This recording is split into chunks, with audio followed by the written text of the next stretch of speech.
Ladies and gentlemen, welcome back to Gears Esports. I am Colin the Crow Clark, and we are here being joined by Guy Blaze live. Ladies and gentlemen, he has been fantastic all night. I'm sure he's probably feeling the same way. I am a little bit wiped out after a 27-round marathon, game number 3.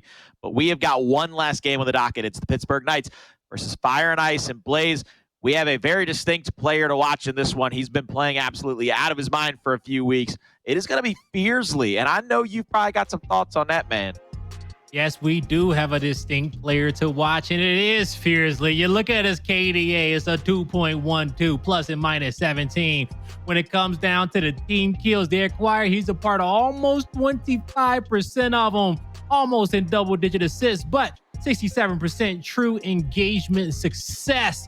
That means that, as you guys already know, 67% of the people that he shoot at, even if it's one bullet, those kills come through. Now, when you think about what his position is on Fire and Ice, how does he play? Well, this guy is one of the main slayers. He is going to be in the front spine. He is going to be challenging the fight. So he may not have a lot of assists, but you could take that that average true kill success rate that he has right there. You can almost account a lot of those to 1v1s, right? So instead of saying team success, it's a 67% chance that he almost going to come out with those 1v1 attempts that he's going to be challenging a lot coming into the series because he's going to need to against the Pittsburgh Knights. Where is he going to have to challenge those 1v1s? We've got the pick and bans ready for all of you at home, and he's going to have to challenge them on Vasgar training grounds with a tiebreaker being District. And Blaze, the thing that stands out to me right now is Pittsburgh Knights, they auto-ban out Exhibit, which they've played pretty well in the recent weeks. Fire and Ice turn right around and say, let's take away Harbor from you. I don't know if any of those maps really seem like bad picks to me. Oh, man, you know what? I don't think these are bad picks for any of these two squads. I think that they honestly, let's say out of the 4 of their best maps, I think both these teams got 3 of them, okay? These are maps in which they can play very, very well, and we're going to have a great series on our hands. Definitely going to be a hell of a slobber knocker. Vasgar especially is going to be a very fast map. Fire and Ice, they look to try to take that early lead because they don't want to go to training grounds, which Pittsburgh Knights have almost perfected here in this split for Gears Esports, down 1-0. So they picked their best shot at taking away a map number 1. And Blaze, let's get right into the predictions for this matchup. And I've jinxed them before when I've picked them, and I really hope I don't jinx them again because I just lost 2 matches back-to-back, one of them being to chat. So I'm sure chat's going to go with me on this one, so I'm not going to pick that extra point up here, but I am going to pick the Pittsburgh Knights. I think they're going to come away with this matchup. They're sitting atop of the world, and I think they're probably playing the best Gears Esports right now. Yeah, man, me and you have both lost 2 matches back-to-back. We have faith in Elevate over Hive. We have faith in E United over Rise, and we both are going to have faith in the Pittsburgh Knights over Fire and Ice, man. Just after the way that the Pittsburgh Knights played yesterday against this Hive roster and how they have just been playing as of late after their loss to VQ. They only got 1 loss. Everyone else that they played against, you know, they've been some tough series. There's been a lot of map 3s when you go back and look at their history on the Play.Gears GG site. But, you know, the Pittsburgh Knights, they always find some way to come out on top. And I think that this series is going to be no different. And so Fire and Ice, man, they got a tall task ahead of them, but if they want to be the best team of LATAM, they got to go through the Knights, and the Knights are just looking great. They are looking fantastic. In the chat, yeah, I think the last time I checked, it was like 1.8 million to 520 some odd thousand. That still might be the closest we've ever had a Fire Night or a Pittsburgh Knights poll go, because normally it's like 2.4 billion to like 2 dudes from like Podunk. It's like those 2 dudes are like, Pittsburgh's going to lose this. Hey, this is a cool stream, you know? That's right. Who these guys over here in the blue? Let me vote for them. That's normally what we get when it comes to Pittsburgh Knights voting. And no surprise there. Pittsburgh Knights win the prediction side of things from the chat. We are loading into our first map, though, ladies and gentlemen. It is going to be Vasgar. A lot of rotations, a lot of heavy fights coming out. We just saw pretty much a masterclass on it between Rise and E United, both teams taking it down to the wire in around number 9. Let's see if either of these teams might have taken some notes or maybe even learned a thing or two from those 2 squads. Fire and Ice, Pittsburgh Knights. It's your final match of the night, starting here on Vasgar. Man, this is going to be a great one to watch, folks. We got a masterclass in Vasgar between Rise and E United, 2 of our best teams in NA. Now we get to watch 2 of the best teams in LATAM duke it out.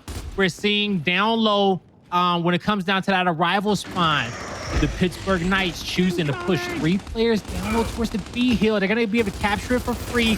Technically win the initial. Now they're the defensive team and have to fight off this Fire and Ice squad pushing towards A. There goes the down, the quick pick by Monkyz. They're going to be able to get Sumuns and Monkyz here. It's a 2v2 with the A hill. They're going to bring somebody back over here as well. Looks like they're going to get a third person into the fight, trying to get this down and decap at their home, but not going to be able to get anything just yet. There's the extra Lancer fire chasing them away back to their home hill. And it looks like Dezonide's actually trying to fend off a 2v1 at the second half home hill.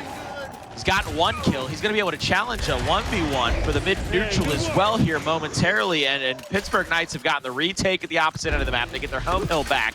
They're going to go for the home hill of Fire and Ice, and Dezo will have a 1v1 to maybe even decide this first round.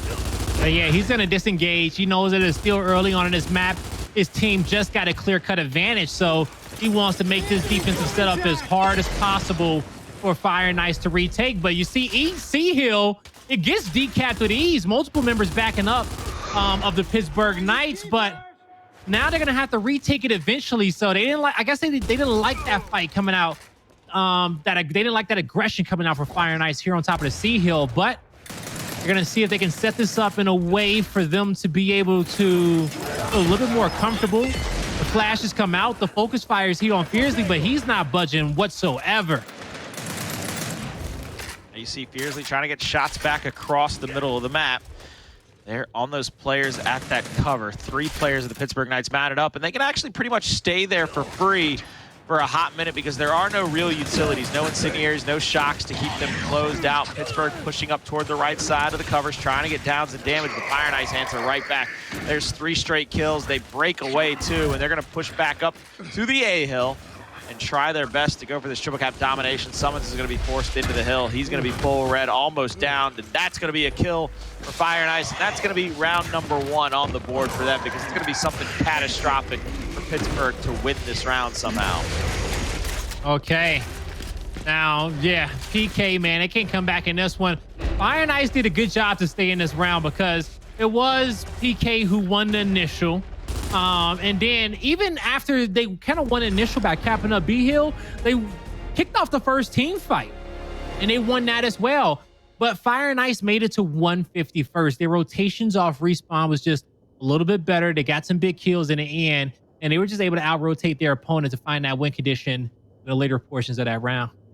Beautiful first round by Fire and Ice to get it on the board as well. And there's Fearzly, our player to watch, with the weapon pick here after round number 1, excuse me. Placing down the Boltox, we'll probably see that answered back by the Pittsburgh Knights as well, because everybody's just going to be building toward those secondaries early in this map number 1.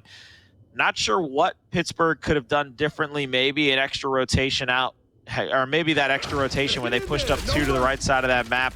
All they did was get Lancered out after they were stuck on that long cover over there by the helicopter. They continued to try to push towards C. Come to round number 2, and Fire and Ice has a 2-man push over to the B hill. 3v1 opposite side of the map by the Pittsburgh Knights. They're going to challenge up, and now 2 players are actually rotating back, so it might be a 3v3 here momentarily. You see player 6, Xploidz, mounted up on that middle cover, trying to shoot back across to the top of the stairs.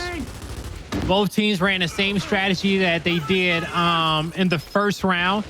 Coming from that top spawn, sending 3 players towards C, and off the rival spawn, sending 3 players towards B. So F&I gets that initial lead, but you see the pressure coming in for PK on top of the A hill. PK not able to get the decap at A just yet, and that just shows how accurate and composed Fire and Ice is and how focused they are defending A. Even with PK having numbers in this moment, they are not able to win the fight, and I'm pretty sure player 6 down low being Xploidz has something to do with that, having to cross the middle. You see them continue to push up Monkyz with 1 up A. He's now in a 1v1. He's going to have a player come up. That's going to be Raver. Raver gets the down around the cover. They're going to get that kill and the hill, threatening the triple cap domination here momentarily is the Pittsburgh Knights. Player 9, Fearzly, the only one coming back off a respawn, will not make it anywhere in time. That is tied up 1-1. Colin, now honestly, I looked down for 2 seconds, and then next thing you know, PK was winning the 2v3 fight up top. They won the 1v1 fight down low, and they come out on top of the victory. It just looked like Fire and Ice had it locked in there for a moment. But that was a big fight, 1 on A there by PK to be able to get that reversal and get that domination.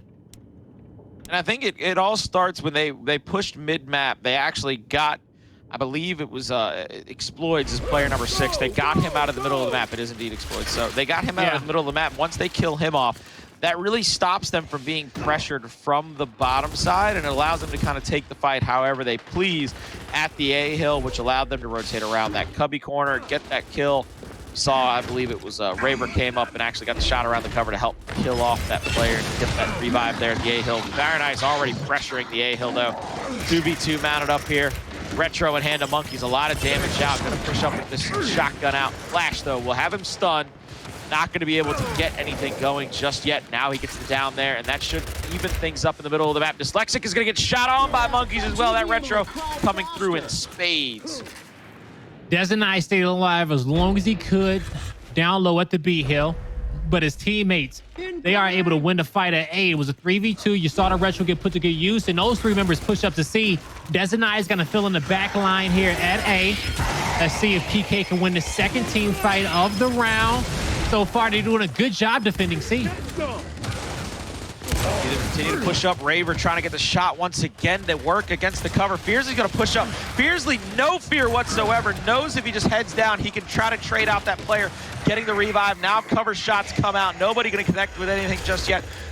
That's going to be Toti inside the hill crawling around, trying to get that decap. B-Hill still in favor of Fire and Ice. Pittsburgh Knights with the home-to-home spread. Xploidz on the opposite side of the map, trying to be pressured out. There's a down. Dyslexic wins 1. Dyslexic has help from the spawn. He wins a 2nd with the extra help over the top. The B-Hill will start to go in favor of Pittsburgh, but C answered back by Fire and Ice. Big plays from Dyslexic. Let's see what his squad can do with that one, because those were 2 kills being picked up quickly. And that's going to get the C hill and the B hill locked in for F&I. But as we know, that does not give them the win condition. PK knows it as well. So they're parking the bus at A. 3 players on top of the hill. Let's see if they can defend against this siege here from Fire and Ice. Xploidz goes down first. The revive is there. The flash grenade is stunned, has a stun on the 2nd. And those are 2 easy kills picked up from Monkyz. Make it a 3rd there on Toto. That's going to be a PK round, because I don't see F&I coming back in this one. But hey, there's some time left.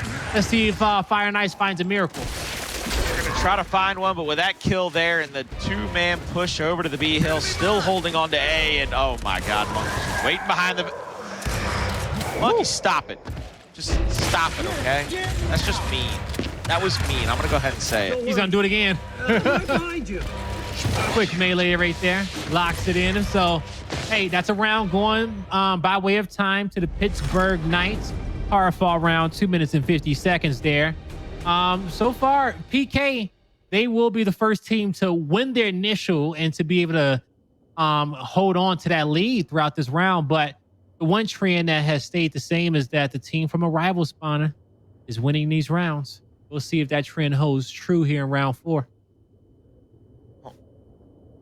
Pittsburgh Knights are doing their best job at getting these initials under their belt, because right now we have gotten to see that every time Pittsburgh has the ability to play a little bit of defense and force Fire and Ice into them, it has been their bread and butter, because their aggression is only matched by their ability to hit shots. And when you're flying straight at them, they're going to hit some shots on you. There's some sincere shots coming out. Xploidz is down.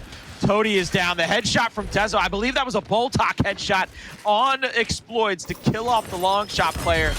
That is a hell of a first 2 kills for them, and they are off to the races. Pittsburgh Knights are going to just continue to pressure these last few remaining members of Fire and Ice in these fights. And they have brought the pressure.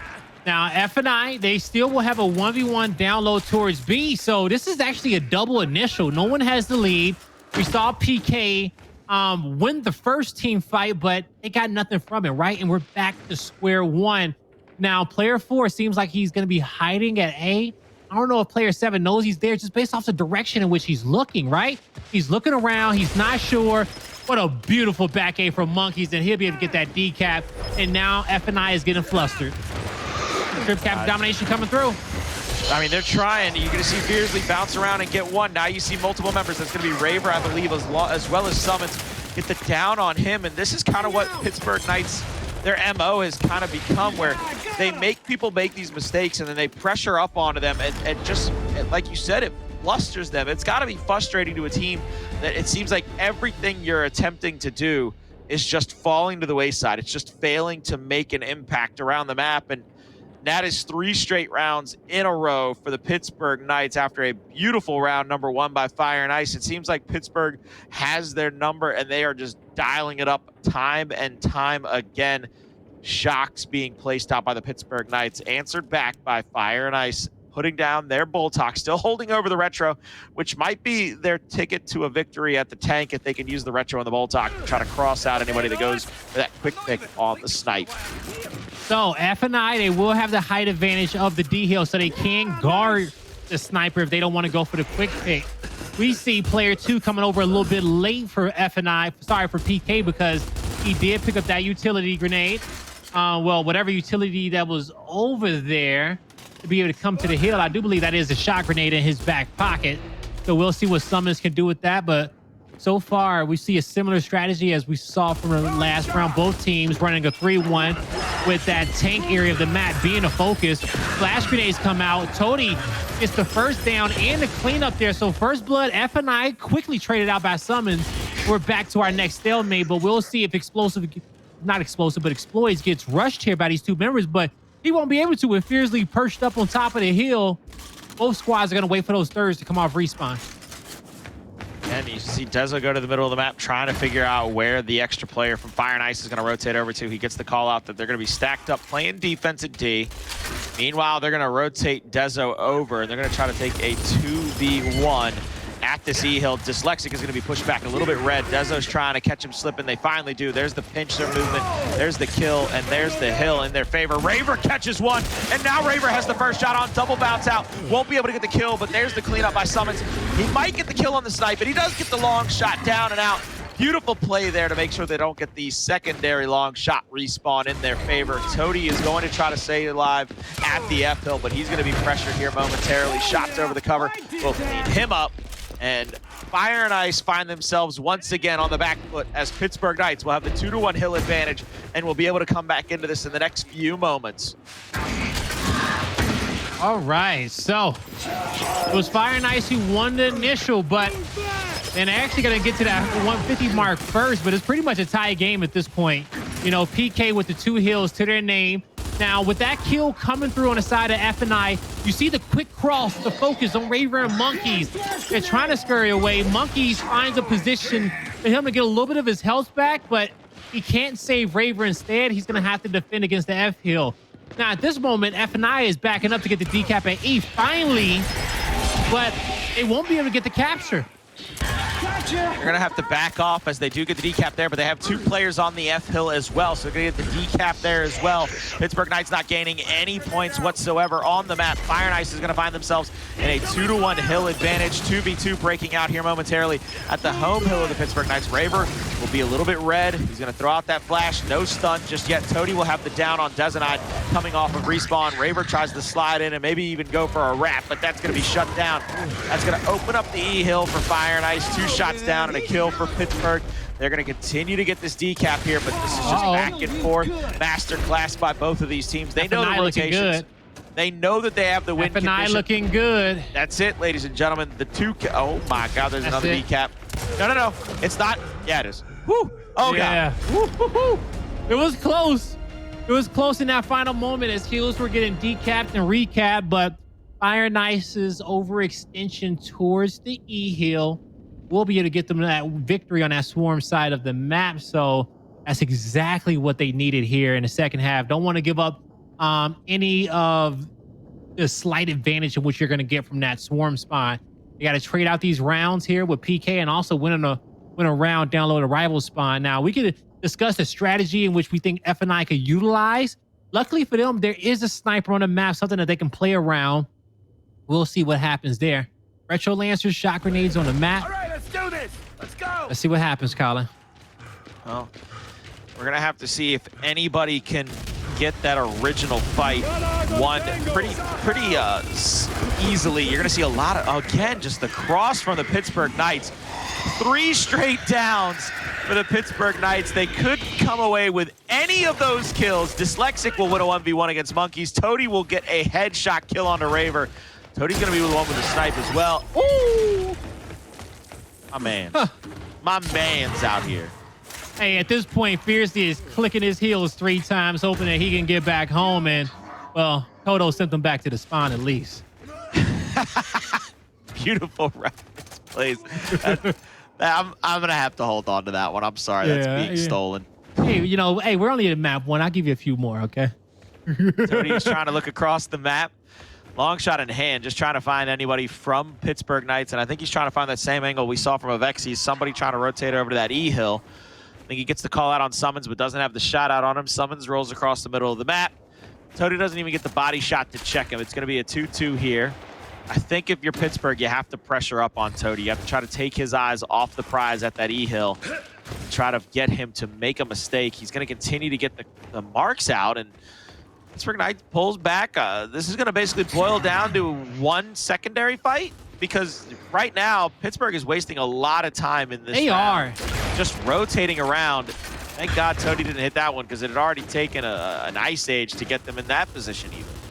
Now, player 7 might get aggressive on the top portion of the map. He's going to have faith in his teammates to win this one. And, you know, rightfully so. At this point, F&I can win off of 1. They just need to hold this hill off as long as they can. 1 shot left in that snipe. He's going to help his teammate out down low. Doesn't connect with the body, but that would have been huge. A flank from mid-map behind Toto, so Sumuns makes a play. Xploidz is going to take him down. And you see the 1v1 being won by Dyslexic. That's the win condition, because E-hill will not get decapped. Xploidz is going to take the wide angle, trying to slow down PK here in the late game, because currently where the Knights are positioned, well, with player 4 going down and player 3 backing up, the Knights really don't have any chance of coming back in this round. F&I is going to win around on their bad side, and now I think that it's looking good for them. Yeah, Fire and Ice will mount up another round on the scoreboard. They're going to tie this thing up 3-3. We have a best of 3 here to finish it off. 7, 8, and 9 coming your way very shortly. This is really a back and forth contest. I got a little worried after the 3 straight rounds by the Pittsburgh Knights, but Fire and Ice, what the doctor ordered was a power weapon at tank for them to fight over. Pittsburgh hasn't really had an answer for it yet. Yep. Because both of the rounds it's been down, it has been won by Fire and Ice. Pittsburgh now going to mount up a incendiary grenade maybe, or even a 60-second retro. Oh, God, are they going to split up the forces? Oh, hey, it wouldn't be a bad idea. Out of the 6 rounds that we played, you know, 4 of these have been won by way of time. You know, Fire and Ice winning all their rounds by way of time. PK had those 2 dominations early on, but it's going to be hard to get another domination at this point of the game, as both these squads are warmed up. Now, we're going to be seeing another 3-1 ran down low to contest against this sniper. 1v1 up top. Player 7 rotates past 4. So Dyslexic gets behind him. Now, Dyslexic can flank, or he can force the 1v1. And he wants to fight the 1v1, but as you see, Monkyz has to respect him in his engagement. Raver doubles back. That call out comes through for F&I, but you're going to see player 1 win a huge fight. That was Dezo. So even though his team was at a mismatch for snipe, he still gets the kill that they need to even out the numbers, trade out the kills, and get the advantage on the map.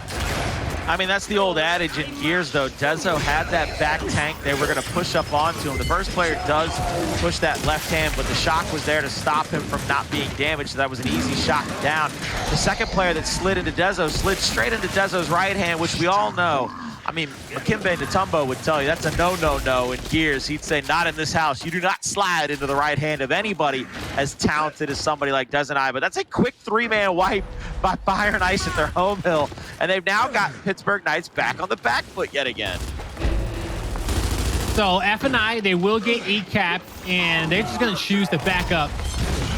They know Pittsburgh Knights doesn't have any power weapons to utilize. They may get their shot grenade and their secondaries coming up off respawn, but F&I can use the 2 hills they got in the timer of the new sniper that's coming up to their advantage to know exactly where PK is going to be rotating.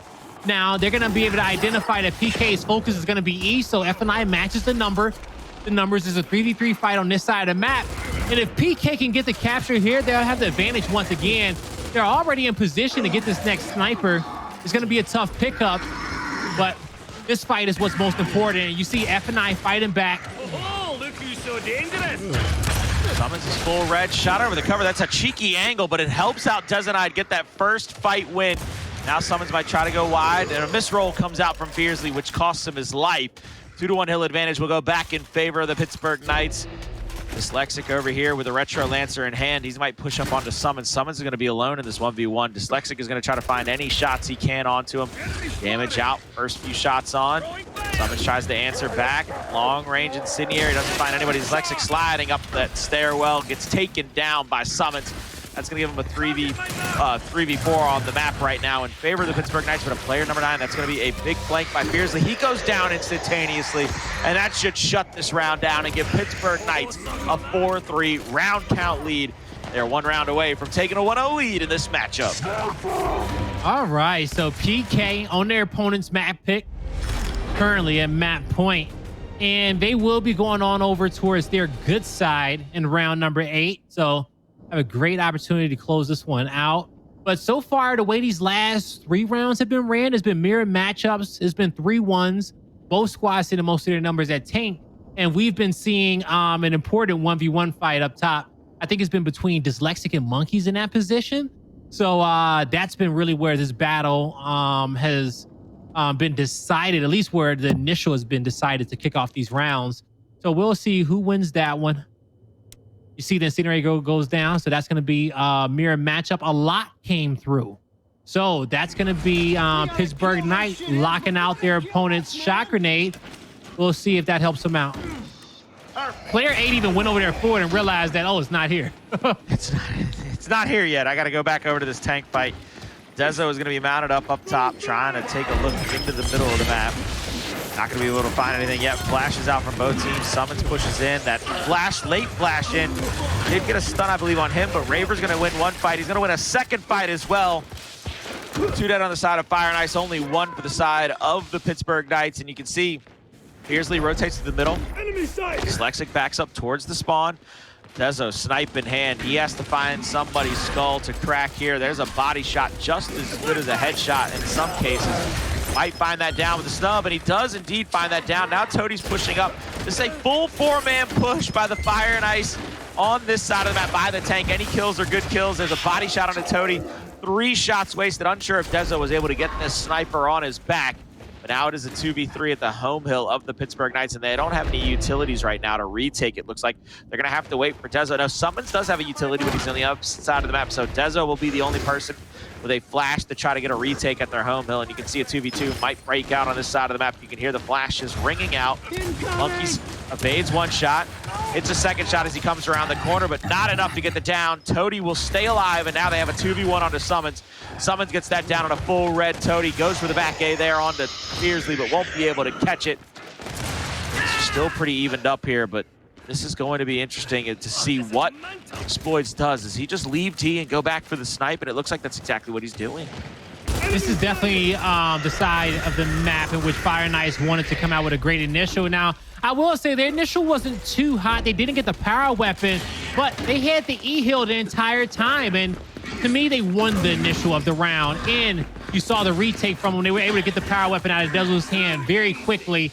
And it has gotten them to this point of the round where they got E and F locked in. Player 9 exploring the top end of the map. That's exactly what he needs to do. Just put himself in position to have to get another heal if he needs to. Now, the rest of the members of Fire and Ice coming off respawn, their main goal is to get the F heal back. And they should have no issues whatsoever decapping it. DK were spread out a little bit thin there, but now they're refocused on top of F. Flame grenade is going to be out, and that's actually going to prevent the cap, but it doesn't do anything for, well, it's going to do wonders for PK because Fire and Ice isn't building that lead, and PK got more of an opportunity to come back in this round, but you see Xploidz, man. That could be the nail in the coffin to get us to a round 9. With that spree of kills coming through, F&I has no issues whatsoever locking this one in. 4-4 Blaze. We just saw a round 9 on Vasgar last series. Yes, we are going to see ourselves another round number 9 this series, and Fire and Ice have heated up here, and this is one of those instances where the Pittsburgh Knights, they got to find an initial to come away with the chance of that round to possibly be able to be theirs, because out of the last 4 rounds, Fire and Ice has won all 4 initials, if you ask me, and the way that I'm scoring it. And the only one that's gone against them was last round to get Pittsburgh Knights to that 4-3 round count. But I mean, my God, they have really started to find their groove early in these rounds. So far, when it comes down to initials up until this point, both squads have traded off 4 and 4. So it's really anyone's chance at winning this initial going into this next round. Now, as far as the second half goes, F&I has been victorious 3 out of the 4 initials. So that stat is going to be in their favor, and they are going to have good side coming down low towards the tank. They split up into a 2-2 because they know they can hold off on a snipe pickup, and PK isn't prioritizing that. They're actually going to match the numbers. And I like what the strategy that both these teams ran, because with a 2-2 and us playing 4v4 Gears of War, no matter what your opponent throws at you, and with the nades you have, you can hold off and make the proper rotations. Raver up top of the E-Hill trying to find an angle on anybody, and you see them mounted up. That's going to be Xploidz on the vending machine.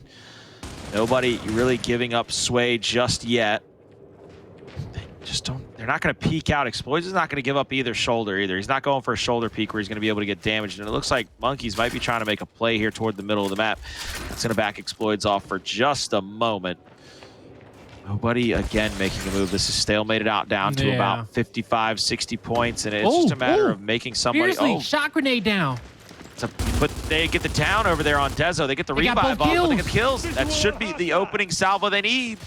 Snipe comes through, but you see... the disengage up top pretty much gives up a snipe, gives up the M-bar for free. And I don't know if I like that play from Fire and Ice. Yes, they're getting pushed by Raver and Monkyz. But hey, they say, hey, we'll take 1 weapon and we'll take 2 heals to the setup.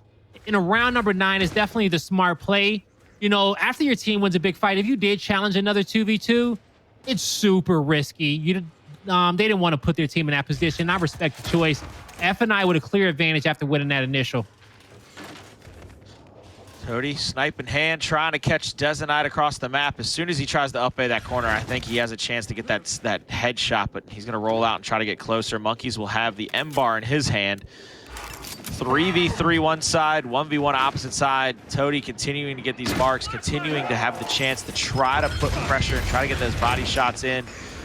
There's the flashes out at the D-Hill. They get the D-cap going for the retake now. Pittsburgh Knights have to be pretty picture perfect. They trade out 1 kill for 1. That was a solo kill on the map. You know, Fearzly, you see he was blocked off with the incendiary grenade, but Xploidz managed to take 1 to the grave. Dezo trades out, and now we're in a 1v1. It's Toti, Dezonide. You saw him going tit for tat at the bottom of this fight. They meet at the top of the hill, and Dezo wins it, but being on his opponent's side of the map, the respawns come out quickly, and F&I able to keep the D-Hill locked in as well as E. That team fight just went 2 back and forth. And when it's happening on home hills, when you're the team that's challenging that home hill, you got to be careful and be aware of the amount of time in which you utilize fighting that, because we see F&I still with the advantage. They don't have the power weapons, but they got the map control that they want. They're sitting in a defensive position. Here we go, the final team fight. Final team fight breaks out to get the D-cap at the E-Hill. 2v2 at the other side of the map, pushing up toward that D-Hill as well. You see 1 player gets it down here. Now they're going to push up. Monkyz will get the 1 kill. He's going to have both kills. That's going to be a double D-cap. There's a big 1v1 in the middle of the map. Player number 7, that's Dyslexic. If he wins the fight against Dezonide, that allows him to get a pinch here onto Raver. Raver shot over the cover, goes for the up-A. He gets downed as well. E-Hill will be taken back in favor of Fire and Ice. Do you revive that? Oh, he does. If he didn't revive, he gets a chance to get to the hill and fight the 1v1. But because he stopped, he checked the time, he realized that he made a mistake. In the end, even though PK Monkyz is the MVP, yes, nice piece, hello, it didn't win the map. It was an F&I victory. Dyslexic, 15 kills, 9 assists, 13 deaths. He was the MVP for Fire and Ice. They lock in a crazy map number 1.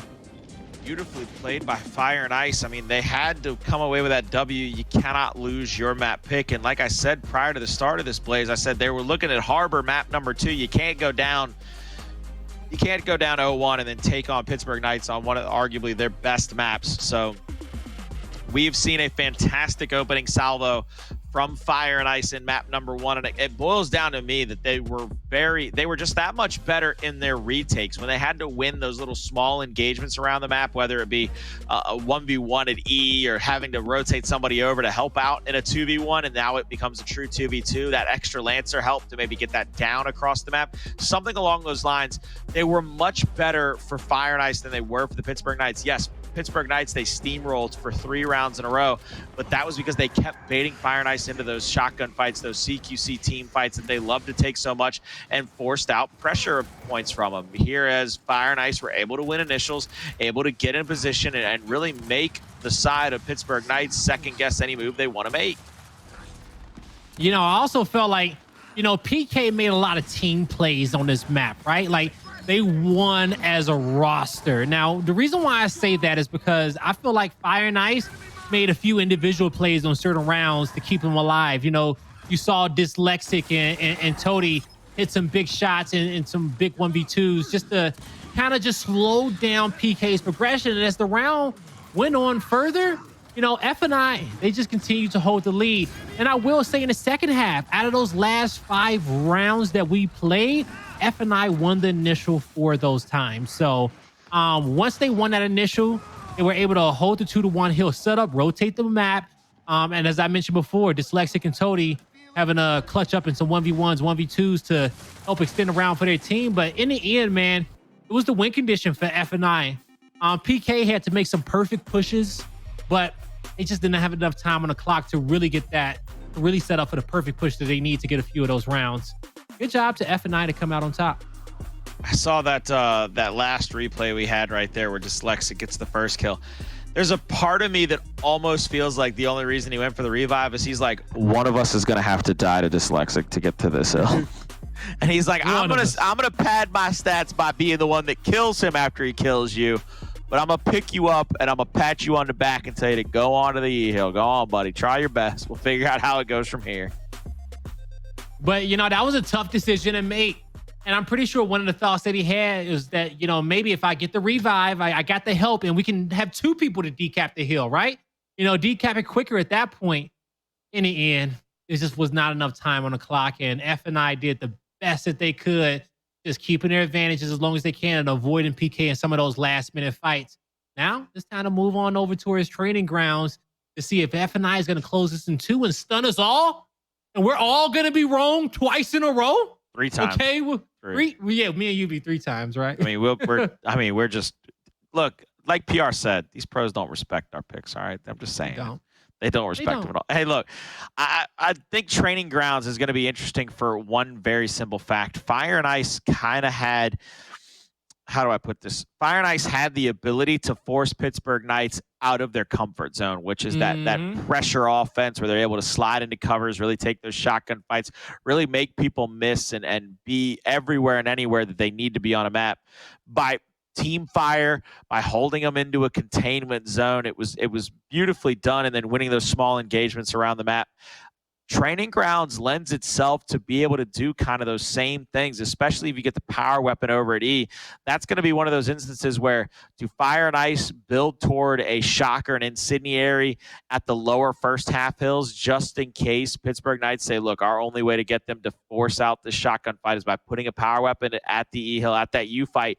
The only real counter to that, if you ask me, is Fire and Ice being able to block off lanes with an incin or a shock and then being able to rotate around that utility weapon, utility grenade. This is going to be an interesting little tit for tat in my book.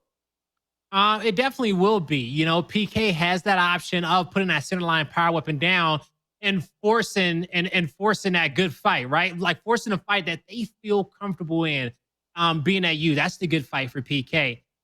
So they have a few rounds to decide if that's the decision in which they need to make. Now, I'm going to be looking at the 1v1 position down low at B to kick off this round. You know, we got to be paying close attention towards that mid lane to see if any flanks come through. Fire and Ice, they have a few opportunities to run some different initials against PK. Even if they wanted to put some power weapons down towards the second half and focus on that portion of the map on those home hills, they get that opportunity to. Now, I've never seen Fire and Ice run such a strategy. You know, in my opinion, they're not going to be scared of the fight at you. They're like, yeah, PK is good, but we got map number 1 win. You know, we'll take that adjustment of Sydney fighting the overlook with our right hand before we pull all our numbers away from that overlook U area. So they have those two options of fighting at U and fighting at overlook. But if none of that goes their way, if it's just looking grim for them after 4 rounds, we can start talking about centerline power weapons going down low. But we got to ask ourselves, who's slacking on the side of F&I, or is PK's just teamwork that good on training grounds? It'll be interesting to see, and we're going to have to, get into the match and start to see how the Pittsburgh Knights decide to take these fights. Again, when you come to a map like Training Grounds, Pittsburgh Knights are very quick in that home-to-home stretch. That was one of the things that they were very famous for when it was still 5v5, and they could kind of split their forces with a 2-3 push and then take those 3 players and really just manhandle who was ever in front of them at the overlook of the U fight, and then go home-to-home and then just allow the other 2 kids to slowly make their way to B. They could pressure as they choose and however they want to. Now it looks like it's going to be a game of possibly, like you said, trying to take your right-hand advantage at the overlook, trying to take over that top side to be able to lancer down on somebody. Both teams are going to be very, very good at that. Again, we have 2 prolific front spawn players. I mean, you said we've got Fearzly, we've got Xploidz. They both play those main Slayer roles. They play up into somebody's face. They make a lot of people make mistakes when they are pressuring up onto their opponent. Opposite end of the spectrum, you're looking at Monkyz. You're looking at a guy like Dezonide to really put themselves in the fight, trying to make those initials go the way of the Pittsburgh Knights. And I really think this is going to be one of those maps where maybe the first couple of rounds are going to be a lot quicker than we think. I don't think we're going to see a lot of 3-minute rounds in the first half of Training Grounds. I think we're going to see a lot more 2-3-man wipes early on. Well, in order to prevent against that early trip cap domination and 2-3-man wipes, it comes down to that 1v1 position, okay? Being able to stay alive there. And the 1v1 position on Training Grounds to kick it off is huge when it comes down on top of B. But, I will say this, that, the other option, if that fight's not working out for you, you're losing a 1v1 fight, your team's losing a team fight, a 2-2 could be the best strategy to come out with. Make sure that you get a guy towards God spot early on, get that B hill capture, use 2 members to lock in your choke point at overlook, keep the Pittsburgh Knights on that side of the map, say, hey, in the first half, you can have that area. We got our home hill. We got most of our focus down low towards B. We're acquiring points. Find a way to be the defensive team early on in the map outside of just being the cog roster, okay? So if F&I can do that, if they find themselves in some difficult tasks, they can stay alive in a round. Now, I know we are hypothesizing about, different initials that we might see that, what happens if F&I loses off the initial. But we're about to find out really soon on how it's all going to break down. And I also think that we're going to see possibly if Pittsburgh Knights lose this second map and they go down to there might be a boycott by that entire organization for me to pick them ever again. Every time you pick them, they've lost? Man. Every time I've picked Pittsburgh, they lose. Without fail. They only have 1 loss, which tells you the only time I picked them was against Vanquish to start the season. Oh, man. And so from then on out, PK have had some great series, but Hive, you at the top of the Pastors prediction. You had to give them the benefit of the doubt at least some of the time. We'll see if they can come back in this series now, or we're both gonna be looking crazy. Team fire out. They're gonna get a couple of kills here at B. They're threatening the double cap here as well. Monkyz is mounted up with a teammate. Toti was last alive for his squad. Triple cap domination being threatened. Nobody's going to be able to get into the area. And Blaze, 34 seconds. I said we're going to see some 2- and 3-man wipes. We saw one right there. Toti was left all alone to his devices at that top heaven. That gives him the easy triple cap domination in round number 1 of map number 2. And Pittsburgh already starting off hot in this map number 2. I wonder if they've settled anything out that they may have seen as a mistake they made in map number 1. And I do believe both squads ran a 2-2 to kick this one off. We saw 2 kills come through down low at the B hill. We saw 1 come through at the top of the map at at Overlook. And then that last one happened on the home hill. So 2-2 start for both squads, but now we see the 3-1 on the map. Both talks aren't going to get picked up. PK has the right-hand advantage. Sumuns flash is going to hit late, so he knows he can push up and get a few extra shots, but Dyslexic gets first blood. Now you see Dyslexic continuing to push across in the home-to-home split. Monkyz is going to get called out in the middle of the map.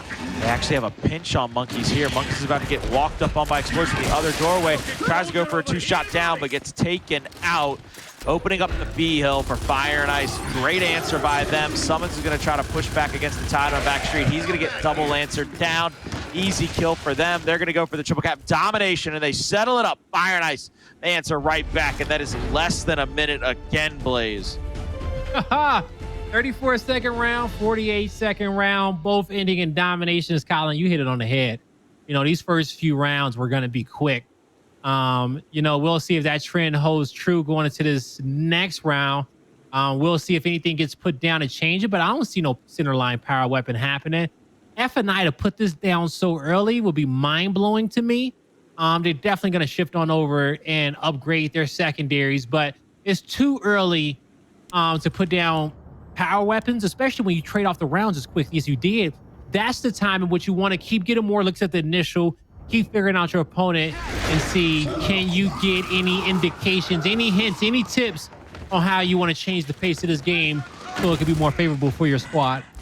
I think one of the things that we're going to have to see Pittsburgh do is as they come here to the backside of the T-table, they're actually, Fire and Ice didn't allow the same thing to happen. Fire and Ice pushed up and were able to get Lancered out on that B hill, and you saw that's where that double kill came through. It's a 1-1 opposite side, just waiting at the home hills, and it looks like Pittsburgh's actually going to rotate a second player over there now. So one player for Fire and Ice is down in the God spot. Sumuns will be up top in heaven. Raver is going to be back street, trying to guard up this B hill.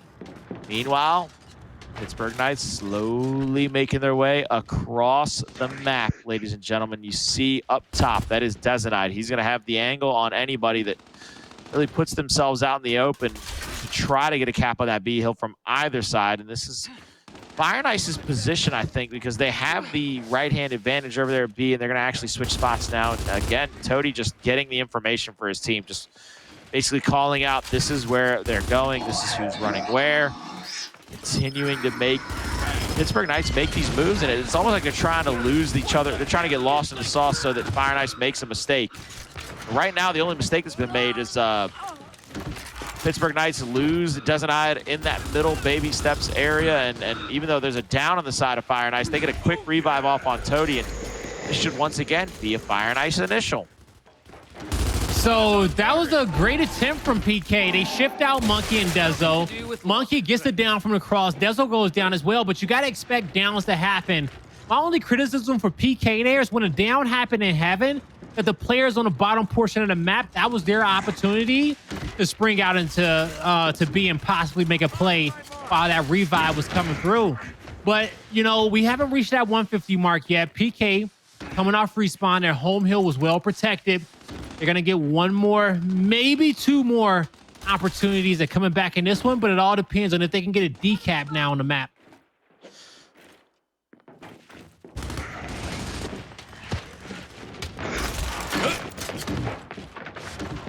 Dezonide looking across the map, gets that player called out in the spawn area still. And if Fire and Ice is playing back, they're playing pretty perfect defense, and that's as frustrating as playing against Pittsburgh Knights can be. Playing that kind of squad in Fire and Ice where they're playing back on you, they're making you make the moves to play up on you, try to get downs and outs on you. Has to be equally as frustrating. That is just Fearzly basically played at a 20 to 30 yard advantage with that snub out, getting downs and damage, having help from the top heaven, up over 230. Closing in one more second. There it is. Fire and Ice win their second round back-to-back. And have they found the winning formula against Pittsburgh Knights? Are they putting on kind of a clinic on how to make this team kind of cut away at the tip of the spear for this squad? So far, that's exactly what it's looking like. Now, off the start of these rounds, I see Fire and Ice working smarter, not harder. Now, F&I is a team that isn't scared to fight, right? They will fight you, but they want to fight you, and they want to be able to set the pace. They've been avoiding the three-man headbangers that we typically see PK come out on top with. They've been spreading the map, slowing it down, still winning big engagements, but to me, they are working. They are just using their brains more, using their lancers, which says a lot about Fire and Ice just maturing over time from one of their past playstyles, evolving with this new roster, and they come out with another fantastic initial, and that's the third initial in a row in which I'm going to credit them for winning. Now, they don't get the B hill, but we'll see how quickly they can get that back in their favor. Was this something I said? They're going to try to push across here. Fire Nice getting over to the B hill. Raver up top, just trying to lancer out multiple members of Fire Nice. Get them called out as well. Pittsburgh Knights will be on their home hill. They're going to down there on Dyslexic. They're going to push up, get the kill onto him, and that's going to try to open things up. Xploidz full red, but finds his way just under that cubby. He's going to get his health back. Toti inside of the God spot, and it's beautiful positioning for them. They're going to be able to shut down anybody that tries to get into the B hill. They get it down on Dezonide up top as well with a shock grenade. That just slows up any advance they try to make on the retake. Sumuns with a little up air right there will find a kill. He's going to go back up top of the overlook, trying to get the revive onto Dezo. Finally picks him up. 1v1 at the C-Hill will break out momentarily as you see them sending multiple members over there. Dyslexic playing the 90-degree angle will find the first down. Gets shot on, almost full red, rotates out, finally goes down. Fire and Ice are having their home hill get threatened in this position, and nobody's at B. Everybody is over here on the map. Everybody's threatening the C-Hill. Monkyz with a kill. They have the decap. Now they're going to go for the retake as well, and it looks like the player 8, Raver, might have a chance to slide over the B to apply the triple cap domination pressure. Shots on. No down yet. There's the down and the kill on Fearzly. Triple cap domination was threatened for just a moment, but Toti off the backslide and finishes Monkyz off, and that's kind of what we were talking about. He let him bleed out. Monkyz was like, I'm going to crawl toward the hill and try to get this reset. And he said, yeah, but it's not going to help. It's not going to work. Luckily for FNI, Toto knew his way back home. And so he was able to get there, get that last and final clean up. So C hill and B hill locked in. FNI reaches that 150 mark first. And now PK is fighting hard to get this B hill back now. Xploidz is pressed up pretty far. This is going to be an easy decap and recapture for Pittsburgh Knights. They're not going to be threatened too much. Now, we'll see if that win condition shifts on over. It does. Swarm wins in 50, but it's a late game win. FNI only needs a decap in a late game. They technically don't need a cap in this position. So if they get the decap at the right time, Pittsburgh Knights may not have a play to get back into this one. See them trying to take shots here on the Monkyz. Toti will try to push up after a little bit of damage. There's the shock finally dissipating. Bounces in. Dyslexic will go down to the B hill. That's a big revive. Go for the revives. They're continuing to stay into this one, trading out the team revives, just hitting the Xbox as fast as they can. You see, I believe that's Fearzly getting back into the B hill. They're going to put pressure on. I don't know if they'll get the decap, but nobody getting any points whatsoever. Everything is basically stationed up, but a win for Sumuns at the B hill will give them the 2-to-1 hill advantage, the win condition, and now it'll be up to Fire Nice to make a miracle, but Monkyz, he'll shut that down. 2-to-2 going into the second half, please. Yeah, that's 2-to-2. Big plays being won there by the Pittsburgh Knights. FNI, they had the win condition. You see PK recapture the B hill.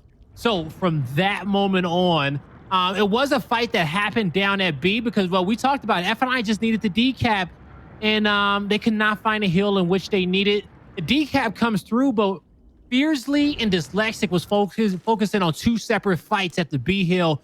Maybe if they could have focused the same guy for just a split second, it would have gotten the time in which they needed. But, you know, Dyslexic, man, I want to say he hit the last guy at B for probably about 97%. He wins that fight. He wins the round. In the end, it was hard fought from Fire and Ice, but Pittsburgh Knights, they stayed in it to the very end. Here we go with Raver off into the second half over at the E-Hill. The shotgun fights will break out. Raver will find one. The quick revive from Sumuns will come out. Fearzly and I believe Toti last alive for his squad on the map. Fearzly's actually going to try to rotate over, maybe even take a 1v1 at the F-Hill to try to prolong the round for now. Respawn's finally coming out, and Pittsburgh Knights actually pulling back in this one. They have to mount back up, maybe even play a little bit of defense in this one. You see a 2-2 split on the map for them defensively, and 3 members of Fire Nice look like they might try to go down this back hallway. Fearzly's down. Quickly get revived by Dyslexic, and Monkyz up top in the heaven.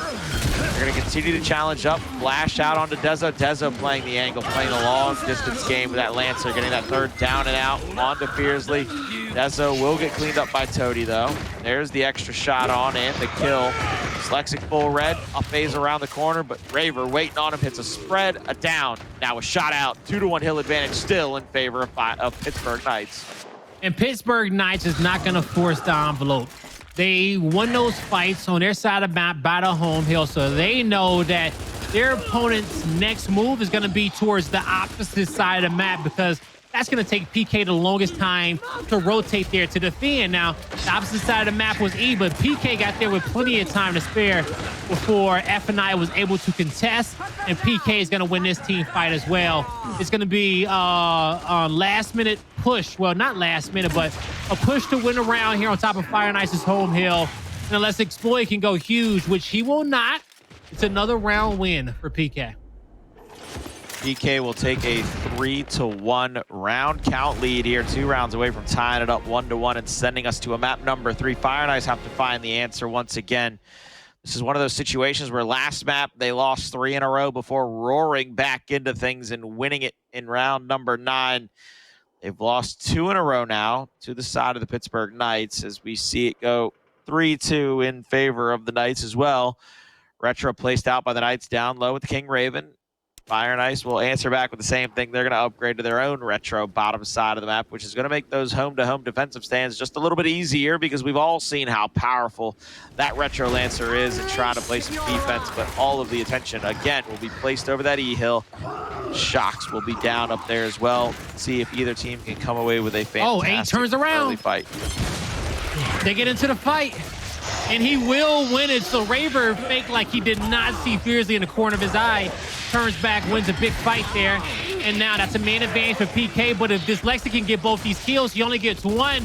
That does not turn the tide of the battle, but instead Sumuns gets the cross behind multiple F&I members, and that's going to be a wipe. PK gets E, and F&I is going to see if they can get back in time to retake F. They will have the retro Lancer to guard it, but I don't know if PK can close it out now. See what's going to happen here. Fearzly's going to be up top. He's going to be challenged by Sumuns first into the fight, but the shot gets the down and the kill comes out. 1-man kill. Now he's going to be pushed up onto Dezo. Almost gets that down. You see Raver trying to push up, and he does help out his teammate. Catches Toti on the mat. Misroll. That's going to be Xploidz off the backside, getting shots over the cover. Dezo's just going to bounce around, trying to make something happen. There's a little backside by Xploidz. Pushes up. Yes, help over the top. Another kill comes through, but it's a 50-point lead as we stand. And Fire and Ice should have the ability to fly off this kill over toward the E-hill. Snub out for Xploidz. Damage onto Sumuns, but here comes the reinforcements. 3v3 about to break out. Utilities out by both teams as well. In this next team fight, shots onto Xploidz. Down over the mid cover, and that could open things wide up for Fire and Ice. It could, but the pressure from PK is too much there.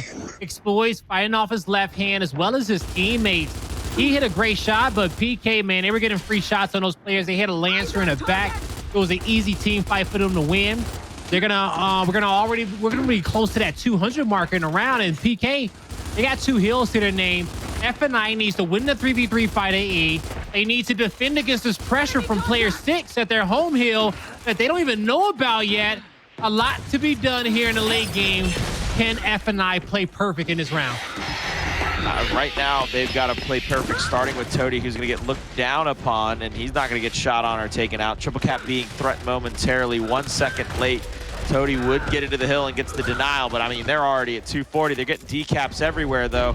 Except, oh, excuse me. They're getting retakes everywhere, does Pittsburgh Knights. So that'll settle it up at 4-2. 1 round away from tying up the map count and sending us to a map number 3.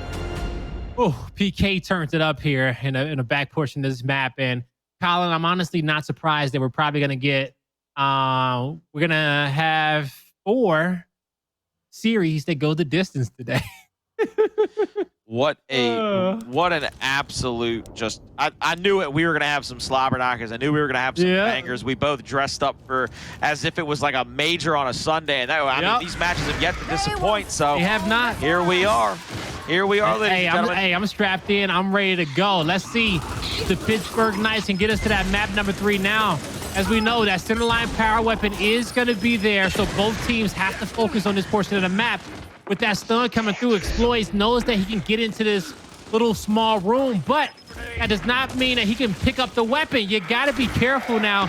Xploidz knew that it was going to be hard for him to get out, but at least his opponent's not getting that weapon. Oh, but they're losing the fights everywhere else. It's a 3-man wipe on the side of Fire and Ice. Fearzly's going to be last alive yet again. He wins the fight against Raver, which will give Fire and Ice a home-to-home split, but E-Hill taken over by the Pittsburgh Knights, and they're going to get the mark there onto Fearzly. They're going to come off of respawn, try to pressure him back into that cubby corner where that incendiary is. He picks it, might have a chance to get a throw off, and he gets the kill on Raver. Beautiful job. Yeah. He has the perfect angle to pick up that kill. Now, Sumuns wins that 1v1, and he's not going to cap his home hill just yet. Going to try to get to this fight to help out Dezo. Dezo's staying alive, but he's already let Sumuns know that I got him against the ropes. Be aggressive. Push him back. Monkyz needs help. Now, Monkyz won't get that help. 2v2 currently at Overlook. There is Lancer Fire coming from heaven, but not anymore. Sumuns has the right hand. He gets taken out there by Xploidz. So that was a huge fight off Xploidz' left hand. And he's going to have help. They're going to have the numbers to lock in an E-Hill. They being Fire and Ice, they don't have to do too much here, folks. They can wait for the next snipe to come off respawn. They got E locked in and D-Hill locked in as well. But I don't think at this point they can play for the power weapons and the heals. They're going to focus just on the heals as well as PK. Good job there to get down to the backside of the street. Pittsburgh Knights there. Retake has been shut down quite succinctly here by Fire and Ice. Lancer Fire from Fearzly, and then the shotgun shots, just making sure they don't even push up to try to get inside of their grill. You're gonna see, still mounted up here is Monkyz. He catches that player with the retro. He gets the mark on him anyway. All of Fire and Ice now in the position to play defense. Dyslexic up top of the Overlook will be able to roll back and try just make sure nobody gets to push up onto him. Dezonide will get shot off from heaven, and he's going to be full ready. He has to back up now. Dyslexic's going to go for a slide in, up, A, out. Gets the kill, helps solidify the E-Hill, and ladies and gentlemen, Fire and Ice find another round to put up on the board. It's going to be round number 7 to be exact. They're going to take us to round 8, down 4-3. That's a big round for Fire and Ice. Colin, do you think it's a possibility for them to force this round number 9? To me, it felt like PK had momentum throughout this map, but I guess the real tale of that tale is going to be right now. We get the blocks have to be utilized for both these squads, and the retro lancers being focused here. I think that is going to be the right move for F&I. Now we'll see if PK wants to do the same, because PK can honestly block out snipe if they want to block out anything. They don't have to go for the incendiary grenade. This is one of those instances where it kind of becomes pick your poison. The long shot is down at the Overlook. Pittsburgh Knights want to split the fight, and they want to take the fight more over toward that U, so they put the torque there because they know that Xploidz is probably still going to play for that sniper. They know they're probably going to still send 1 to 2 people to that Overlook position underneath that cubby corner to try to get that snipe. So you might have a 2v2, you might have a 3v1. It depends on where you're sending your forces. And right now, it's a 3v3 at the Overlook, or at the U, excuse me, over the torque bow. One player possibly being on the flank. Dyslexic first down, but nobody able to clean him up just yet. Dezo still trying to get shots on, but not able to find a kill. There's the third down and out. There's the kill on Dyslexic. Xploidz is down as well. That should win them the M bar and give them a positioning here to try to get that snipe as well. Fearzly has to turn back around, but Dezo, good shot there onto the pillar, gets the down. Nobody's going to be there to clean him up as well. You see them coming off of respawn. Dezo's going to pick up that feed shield, and Pittsburgh Knights look to threaten this 5-round limit as they go for the triple cap domination. And ladies and gentlemen, they wrap it up 5-3. That was what the doctor ordered, to split the forces of Fire and Ice up and to come away with round number 8 under their belts.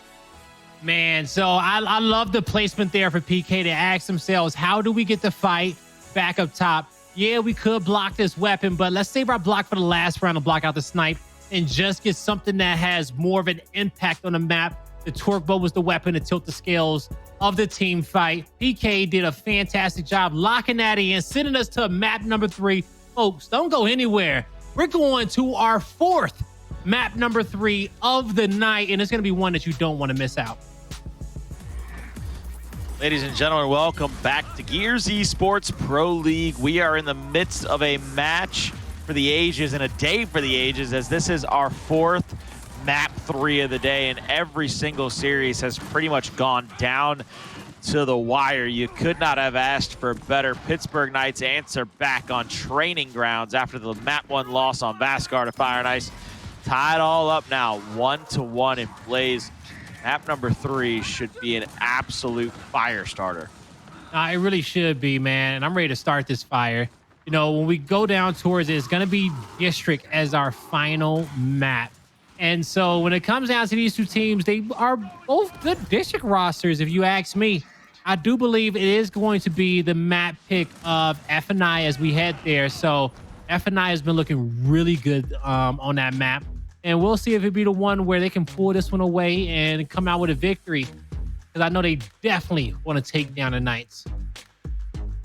They definitely want to come away with this victory because, again, Knights, their only loss so far is to Vanquish. And ever since they held that L to Vanquish, I believe it was on opening night or opening week, they have been on a tear through the league. And every time they have gone up against anybody, they have given them all they could handle and much more. Shout out to Released Savage 115 with a subscription at Tier 1. Thanks for being a part of the chat and being a part of Gears Esports, Blaze. I couldn't help it. I saw it pop up. No, you got to call them out, man. We shout out all subs here in the channel. Anyone who's gifting subs and being a part of that, we're going to show you some love any way we can. But yeah, shout out to you, man. Yeah. And now he gets to use that sweet reflections emote. I mean, that's just a cherry on top. I know the sleep flections. I don't even know what they call it, but that's what it looks like to me. Is like he's just half passed out. Yeah, one eye open. He's just like, yeah. You know, that's, you know, you catch reflections at a bar and, you know, he meets somebody nice and it's just like, oh, you have a good night. That's the wink he gives you as you leave out the door. Like, it was nice meeting you. Hey, look, Taylor better never wink at me. As good as he's looked with facial hair lately, I might walk over and be like, you must be trying to leave with me, my man. You must be trying to head out of here. Like, hey, man, hey, ask him, man, hey, you want to do some farm work? Hell, you take That's him right. in. I can always use an extra hand. I can always use an extra hand. I will feed you. I will put a roof over your head. I might not clothe you because all my clothes probably too fat for most of y'all out here, but I will always use an extra hand. Well, I tell you one thing. Your jackets fit me perfectly, and I know it's off topic as we're about to head on to District. I did not let you on in San Diego. Your jackets fit me perfectly, Colin. Okay, hey, people don't realize how big your arms are. Okay, it's all that hoeing I do. Wait. There he goes. See, he got it. Blaze knows. Blaze knows. Gotta get oxygen to the soil. Okay. That's right. Hey, look, you got to make sure that your plants can breathe, man. There's no other way you can walk out there in a midsummer's day, see a nice ripe tomato, pull it straight from the vine, put a little salt on it, take a nice crispy bite. Yeah. Hopefully nobody messes them up because, you know, poor Marcus, he'd probably let somebody know about it. Hey, no matter if you're trying to get oxygen to the ground or to yourself, sometimes you just need to create a little space and you know, that'll get you where you got to get to. All right. So yeah, I held my tongue back on that one, but anywho, sometimes you got to think twice. All right. Yeah. Hey, sometimes you do. Now the focus back up and get towards this map number 3 between these two teams. Now, you look at their last few games towards the season, and honestly, PK has a tough schedule, Colin. They got to play E United and Rise in these final 2 weeks. So today was Fire and Ice. Tomorrow's Rise. Right after that is going to be E United to see if they can remain at number 1 in the league. And all 3 of these teams have shown that, hey, we can play with you. We can send you to a map number 3. It's not going to be easy to finish the league in position number 1. And, you know, and we've seen beforehand, you know, PK was in his position before, but it was VQ who came out on top and was number 1 in the Pro League. I'm not supposed to call people out. Dezo, get to your controller and start the game. I'm not supposed to call people out. I'm not supposed to do it. You didn't call them out. I'm trying to hold them back. You said a thought. You just said a thought that came through your head. One TARDIS grade universe with a Twitch Prime subscription in the chat before we load up map number 3, which is District, by the way. One tardy, I think it's one TARDIS. One TARDIS, like the TARDIS from grade universe. From Doctor Who. From Doctor Who. That's the show. That's the show. That's the thing. Yeah, I've never seen Doctor Who, but I've heard great things about it. You know, maybe it can be weird. It can be weird. Hey, you know, I still got to watch Breaking Bad, and I don't even want to have that conversation and get judged by the chat for me not seeing it, but it's on my list, just so you know. Okay, I gotta got a lot of shows in which I need to watch. But so far, man, the shows has been entertaining me. Has been happening here on Gears Esports, and we're about to head on over towards the cinema here in the Middle District, and we are about to enter our last map. We are going into map number 3 here on to District. And you see everybody rolling out of spawn. Looks like Pittsburgh Knights are going to have a pretty even split here, 1-2-1, whereas the Fire and Ice is going to overload the bottom of the map. They're actually going to send player number 8 up through the mid fountain. That's going to be Fearzly trying to threaten this extra retake here. So they're going to get the call out on him too, so it's not like he can really go but so far without getting any shots put onto them. There's one thing that I noticed, that the team that spawns on the swarm side, if you send 2 players down low, it's a possibility that you can get into a better position mid-map with your right hand, and that's why we see Fearzly take that route. And we also see why he isn't being contested from the middle. Not a high percentage fight coming from the COG side. Now, Fearzly will get first blood in this round. His teammates have his back, and he's going to be able to help acquire the second kill. 3 members down on the side of the Pittsburgh Knights, and Fearzly is holding that A button all the way down towards A. Does Monkyz go to A or does he go to C? He's got a big decision to make. I think he might go on a flank here to try to come behind these members that are trying to take over, and that's exactly what he does, but he's going to get called out, which should put him back into a position to be able to, you know, get a little bit of damage in that fight. You see them pushing back against the Tide, but they're down by about 30, and they're tying up a lot of resources here just to get their home hill back, and they could have easily gone down to the extra Lancer in the fight from Xploidz, shooting down toward that A hill, but now it's a 40-point session, and they're going to have to continue to be worried about going down just too little too late and having to basically fly directly into the teeth of the defense.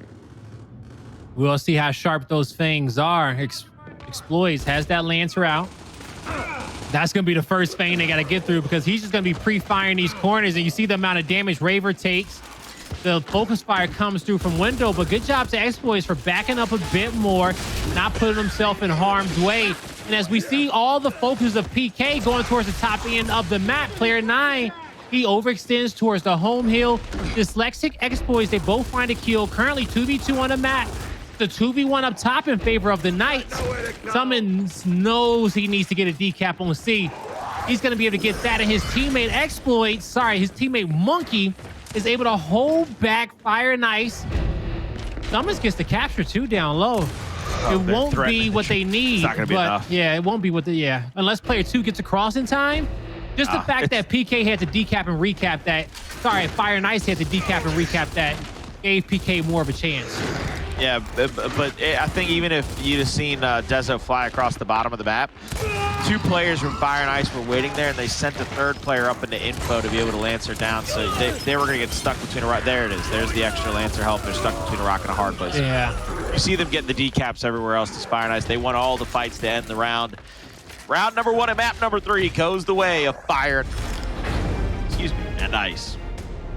All right, so 3 minutes and 8 seconds there in that first round, and that's gonna be the longest first round we've seen so far in this series.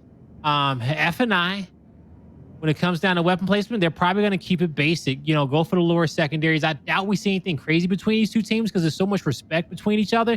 Also, these initials can go either way, and neither squad in round number 1, I was gonna say, have seen any type of intangibles, or at least enough to decide to make a switch up. But PK has said, Blaze, we've done our homework, okay? We know what these guys are about. We know what we need to do to end this quickly. And we're putting the M bar down now, round number 1.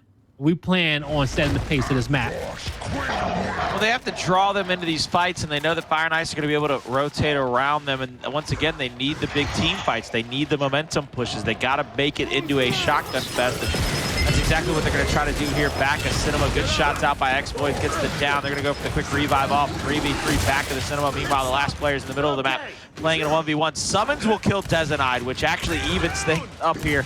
Now it's a 2v2. Sumuns is down. Back out from Xploidz. Finds a second. Sumuns now versus Xploidz. The 1v1, and Xploidz will win that one as well as the M-bar fight. Man, that was huge from Xploidz, yo. From winning the initial, dodging the flash grenades, getting his flash on top of, I want to say 3 people. It was a damn good one, but that helped start the team fight for Fire and Ice to apply pressure here to Pittsburgh Knights. And you look at the way the map is settled. F and I, they got 2 players in Juice, one at the home hill down low, one up top. They got a diagonal spread. This is where they want to be.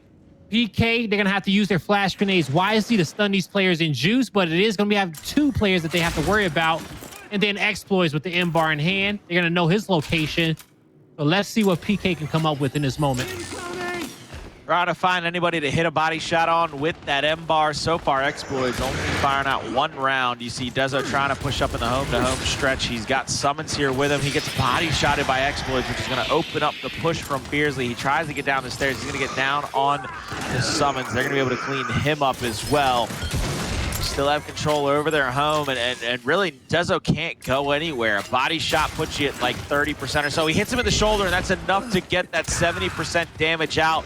That's the easy down over the cover. That's just another example of using those angles, using those lanes. If you can catch an elbow, that's good enough with the M bar. Nah, that's definitely good enough with the M bar. It does so much damage, man. At this level of gameplay, you just want to make sure you're at least connecting with the body shots if you can. I love how Xploidz pre-fires this M bar. He's like, hey, no matter what you do, we're going to have it charged and waiting. At this point, it's just extra anxiety that you're putting on top of your opponent's shoulders to clutch up in this round, because you know you have to dodge his shots. You can't dodge every single one of them, especially with his hit percentage. You gotta get me up. This is going to be another F&I round. The first was 3 minutes and 8 seconds. The second is going to be 2 minutes and 28 seconds with a 2-0 victory so far. Pittsburgh Knights, I fully expect them to go ahead and place down now their utilities. They're going to build up toward that ATM, or excuse me, they're going to build up toward the Bergola. There's the talent out from the side of Fire and Ice, and they're going to be answered back by Boltok for Pittsburgh Knights. Unsure if anybody picks it up on the way there to try to use it in that next fight, but going to definitely be interesting. Is last round a team kill kind of put Fire and Ice back in the fight. It would have been a 3v2, but the second Sumuns took the head off of Dezonide, pretty much made it a 2v2, and that allowed them to continue to play their advantage. Xploidz gets up into that cubby corner, gets a lot of shots off, and now he's stuck here. Sumuns gets 1, Sumuns gets a second, Sumuns looking for a third, trying to be... What a great wrap shots, back to back to back. Knew exactly where he wanted to go for Fearzly to get the N bar. And he gets the 4th across map. What a play. Give that man a trophy. That's just fantastic right there. So the reason why I kind of said, ooh, to kick it off was that nobody's throwing stun grenades at Xploidz inside at the M bar. All these flash grenades are going towards the outside of the fight, so he's not getting stunned. And he's doing a fantastic one to kick off this round. So PK got to do a better job at placing those nades. 3 rounds up, 3 rounds down. Fire and Ice find themselves 2 rounds away from handing the Pittsburgh Knights their only other loss in the Pro League. And I mean, it is on the backs of some sublime play there at that back cinema fight over the M bar. Retro out, probably going to be answered back once again.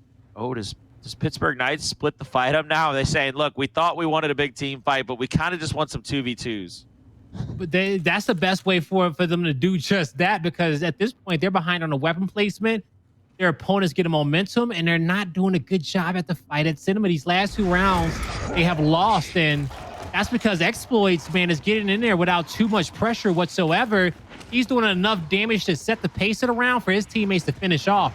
So we will get those 2v2 fights. And with the power weapons going center lines, no secondaries can be picked up off the start, because it will mess up the timing of getting to these engagements. So all these players have to just fight with their base weapons, and PK used an emergency strategy to get them out of a difficult situation. And this time they will win the fight at M bar, but not the fight at sniper down low. So there's Monkyz with the M bar in hand. That'll give him the B hill as well. You're going to be in there trying to get the quick pick on it. Xploidz is going to mount up with the snipe. I know you've seen it over the top of the cover. Monkyz is just waiting for him to show his head. He tries to pop and shot, doesn't get it to go. He's going to go down. Back behind that cover, just not trying to give his no angle up to Monkyz. He hits the body shot on Monkyz, which it could have been effective if somebody was in the area to try to challenge, but Monkyz just sliding around, using that little backslide to get himself up into that building. Now he's able to protect himself. Pittsburgh Knights will have the 2-to-1 hill advantage, and they'll be able to pretty much solidify it momentarily. Toti is going to get threatened over this M-bar, just charging up, like you said earlier, pre-firing the M-bar. Oh, what a beautiful shot. Ooh. What an angle. Okay. He had it lined up, but he holds his shot, which was the right play. Now he's going to have to double this one back towards A. Connects with the body shot. Pistols out right away. His teammate was actually not in the area, so that's a big win for him. Now his teammate coming off respawn will cap the hill. Trip cap domination coming through. PK got to move.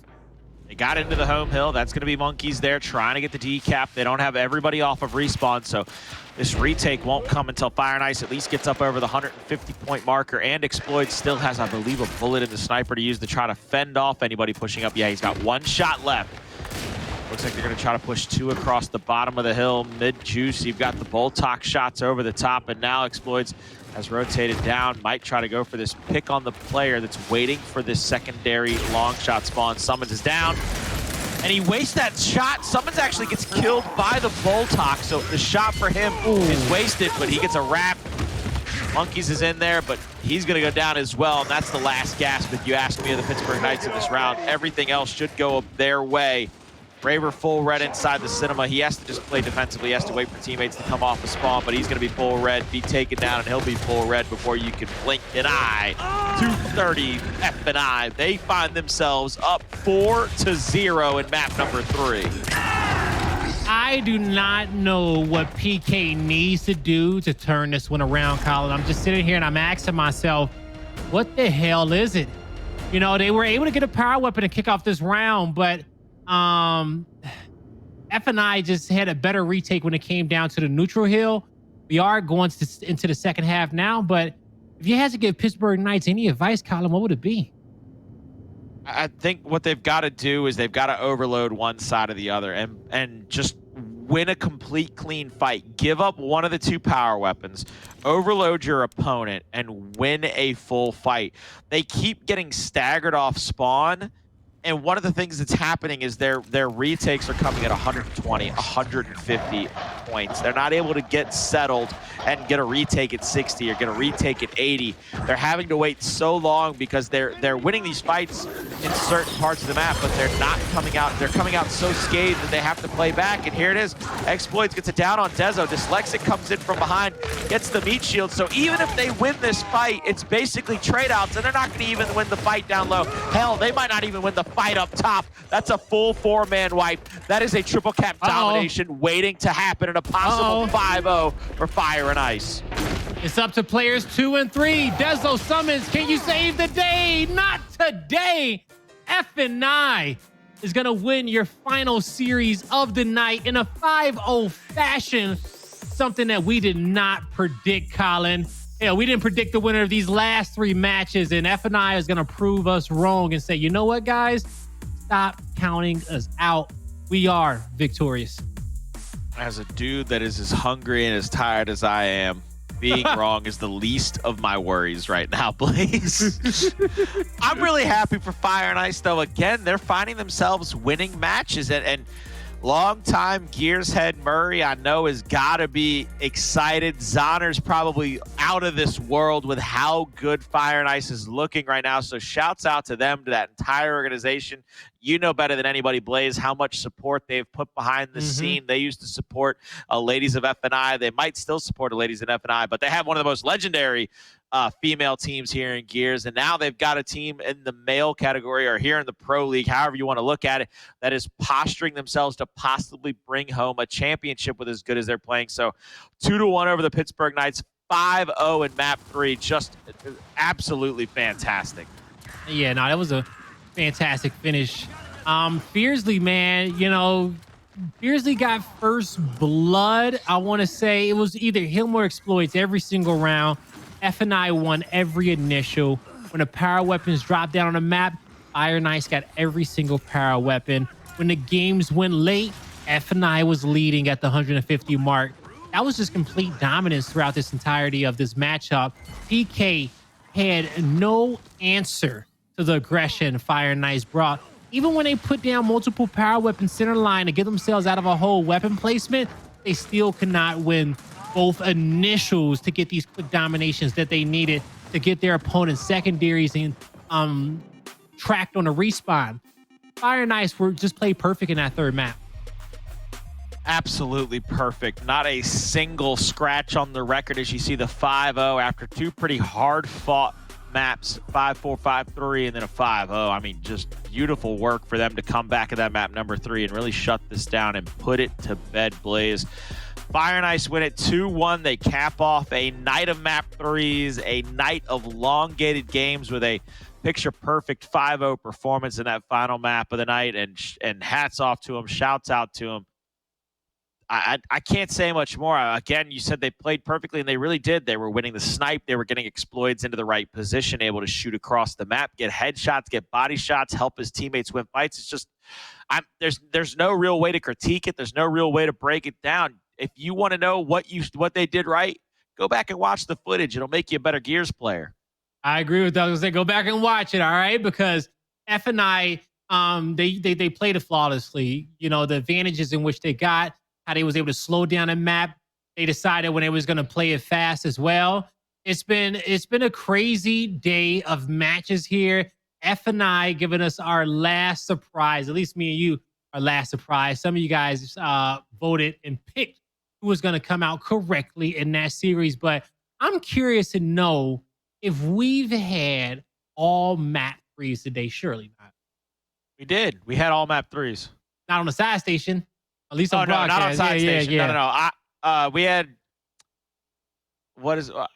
Oxygen got a 2-0 victory over Queso. Queso is yet to win a map, so I don't count that. Okay? VQ 2-0'd Hive quickly. Yeah, VQ 2-0'd Hive. They had a bunch of 2-0s over there, which means, you know, people in production, hats off to you. You picked all the great maps to put here on main broadcast, all the great matchups. Everywhere else, you had a bunch of 2-0s. You had a bunch of quick matches. So just a fantastic day all over for Gears Esports. I think the surprise of the night, though, to me, Rated R comes out on top. Where? They don't come out on top, but they got a map, though. They got a map, because I thought that was going to be 2-0. Oxygen takes out Queso. Okay. Queso hadn't won a map, okay? Stop it, Blaze. Stop. Don't raise your voice like you're surprised by that. They ain't won a map. Hey, hell, I don't even know how many rounds they've won. You think you think me, you, PR, Reflections, maybe we can get a little cheesy? If Rib signs on to Reflections' account, I think we can beat him. I think we got a good chance of taking some maps. Maybe. Hey, look, I'll take my shot in that matchup. Okay, I'll take my shot. Hey, that'd be a great shot. But man, hey, looking at the matchups today, just a lot of great series is the highlight of it all. You know, we had a lot on broadcast go to distance, and this is going to wrap up day 8, and we got 2 more left on the Pro League. And with some of these teams, their matches just get harder. Definitely. Their strength of schedule gets worse. A lot of people felt like they were going to be seeing the downslide of their schedule after playing all of their tough games. Top side of the bracket. It is going to be a beautiful set of circumstances when we get a chance to kind of look over these standings. And I know a lot of the way that these games went today, it really started to match things up and really start to mess things up for the standings and for a lot of people's predictions, possibly. But for now, let's take a look at our schedule for next Tuesday, because Gears Esports, they're coming right back at it March 23rd. They're going to be right here, live.gearsawar.com, twitch.tv/UMG Gaming. They've got another full slate of games up on the docket. Oxygen versus Rebel, Hive versus Noble, Vanquish and Fire and Ice, which both of those teams are playing at the tops of their games right now. And Rise, hot off the win here against the United, have to play a Pittsburgh Knights team that cannot be too happy with losing 2-1 to Fire and Ice. Man, and our final few weeks here, right? Our final 2 days, we got 1 week left. You know, I went to the Play Gears website, and, you know, I saw Noble in position 1, and we'll get you guys the standings momentarily, but, you know, I saw Noble in position 1. I saw that we had about 4 or 5, 7 and 2 teams, and that was the thing that stood out to me. It was like, oh my God, that Noble has an extra game over everybody that they have to play. But then, you know, between F&I, Hive, Pittsburgh Knight, VQ, and Noble, anybody can actually land in first place.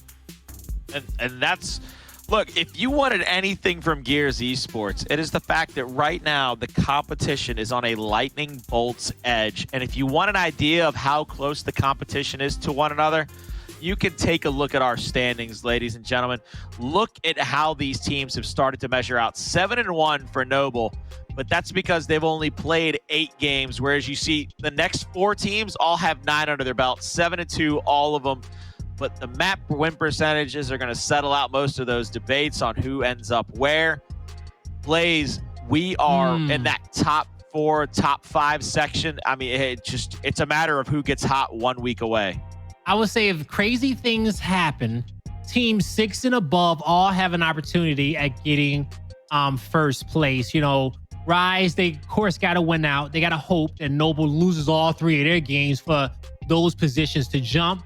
On broadcast, you know, we're going to have Hive and Fire and Ice go against each other. We're going to have, we just saw it, I think it was VQ and Noble maybe that we saw right there. Whoever it was 2 matches that was on our list. It was whoever PK had to play. PK plays Rise. That's the big one. Yeah. So it's PK and Rise, Hive and Fire and Ice are 2 matches in that top 6 that we'll see on stream. VQ and Noble are going to have some important games to play. But man, there is a world where VQ can still come out on first and go first back-to-back pro leagues. There's a world where Noble can come out on top here as well. And PK can also still have a chance. All those 7-2 guys have a chance of coming out number 1. So it's exciting for the final 2 days, man. I'm ready for it. Definitely going to be an exciting final week before our mid-split playoff here for Gears Esports. Blaze, before we wrap things up for the night, any final thoughts? Man, just appreciate you guys for all coming through to the show today. You know, I hope you all had a fantastic time watching Gears Esports. It was a pleasure casting with you, Colin.